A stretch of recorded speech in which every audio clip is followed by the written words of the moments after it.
আজকে আমি রান্না করব খিচুড়ি, মুরগির দিয়ে খিচুড়ি রান্না করব। আপনারা সবাই কেমন আছেন? দেখুন আজকে আমি খিচুড়ি রান্না করেছি।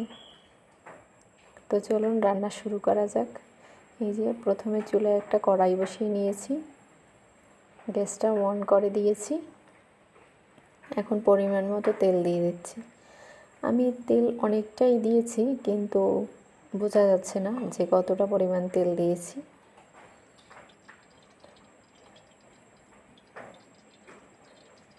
এখন দিয়ে দেব শুকনো মশলা, ছিল দারচিনি, এলাচ, জিরা, তেজপাতা। এটাকে একটু নেড়েচেড়ে ভেজে নেব।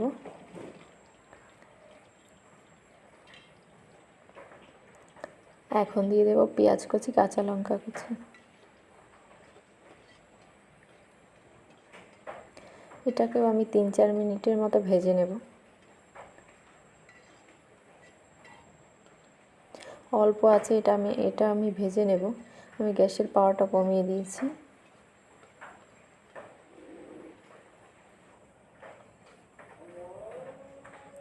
এখন দিয়ে দিচ্ছি রসুন বাটা। এটাকেও কিছুক্ষণ ভেজে নেব। ভাজা হয়ে গেছে। এখন আমি জল দিয়ে দিলাম। এখন দিয়ে দেব 1 চামচ হলুদ গুঁড়ো, 1 চামচ মরিচের গুঁড়ো। এটাকে একটু নেড়েচেড়ে দিলাম। এখন দিয়ে দিলাম আদা বাটা।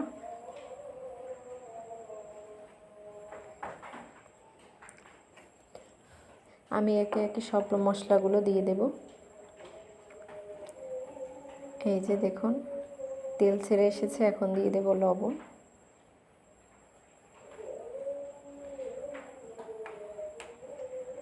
লবণ আমি পরে আরও একবার দেব। এখন দিয়ে দিলাম জিরার গুঁড়ো। এখন দেব দারচিনির গুঁড়ো। এখন পরে দিয়ে দিচ্ছি এটা এলাচের গুঁড়ো। এখন এটাকে সুন্দর করে নেড়েচেড়ে একটু সময় কষিয়ে নেব, 2-3 মিনিট। এরপর কষিয়ে নেওয়া শেষ। দেখুন মশলা থেকে তেল ছেড়ে গেছে।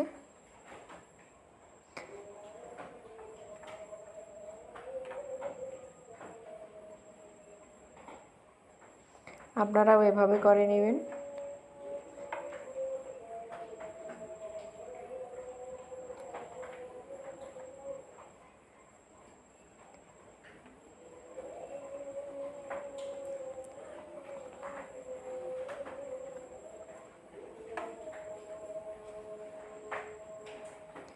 আমি এটাকে কষিয়ে রেখে একটু মানে চালগুলো ধুতে গিয়েছিলাম।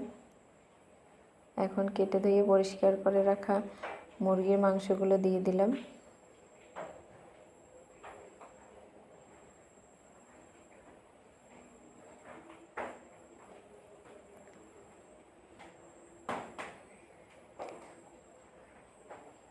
যদিও আমি একা একা ভিডিও করি, ভালোভাবে ভিডিওগুলো করতে পারি না যদিও। এখন আমি প্রায় 10 মিনিটের মতো ঢেকে রান্না করব। মাঝখানে এই যে আমি চালগুলো ধুয়ে রেখেছিলাম, এখানে ছিল পোলাওর চাল, মুসুরির ডাল আর ছিল মুগ ডাল। আমি একসাথেই মুগ ডালগুলো আপনারা ভেজে নেবেন। মুগ ডাল ভেজে নেবেন, নয়তো একটা কাঁচা কাঁচা গন্ধ থেকে যায়। এই দেখুন আমার মাংসগুলো সুন্দরভাবে কষানো হয়ে গেছে। এখন ধুয়ে রাখা চালগুলো দিয়ে দেব।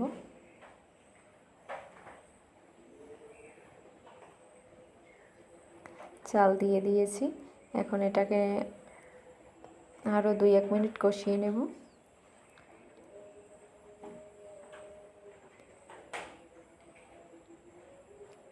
উল্টে পাল্টে এটাকে ভেজে নেব।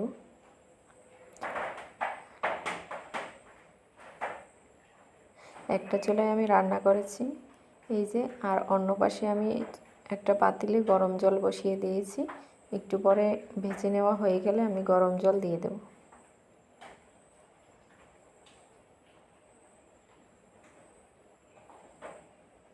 এই যে আমি আগে একটু জল দিয়ে দিচ্ছি, এখন আরও বেশি পরিমাণে দিচ্ছি।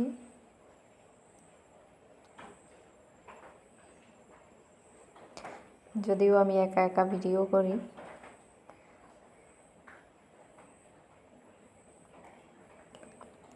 এখন দিয়ে দেব কাঁচা লঙ্কা। প্রথমেও একবার দিয়েছি, এখনও দিচ্ছি।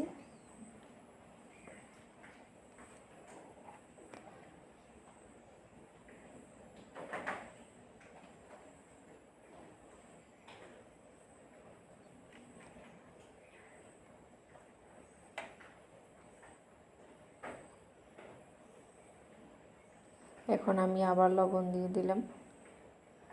লবণটা দেওয়ার পর এখন আবার একটু নেড়ে চেড়ে দেব, যাতে সব জায়গায় মিশে যায়।